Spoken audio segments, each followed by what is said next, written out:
இருந்து வரோம். இந்த ஆன்மீக சுற்றுலா வந்து நாங்கள் இது 3rd டைம் வரோம்.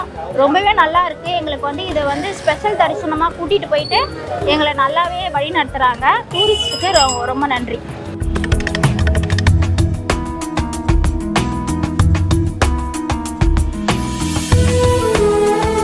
என் பேர் சுசீலா சரவணன். நான் பாடியிலேருந்து வரேன். இங்கே தமிழ்நாடு டூரிஸ்டும் ரொம்ப நல்லா பண்ணுறாங்க. ரொம்ப நல்லா இருக்கு. கோவில் கோலெல்லாம் ஆகிட்டு போகிறாங்க. எல்லா இடமும் தரிசனம்லாம் ரொம்ப நல்லா கிட்ட இருந்து பார்த்துட்டு எல்லாமே நல்லபடியாக இருக்கு. ரொம்ப நல்லா பண்ணுறாங்க அவங்க.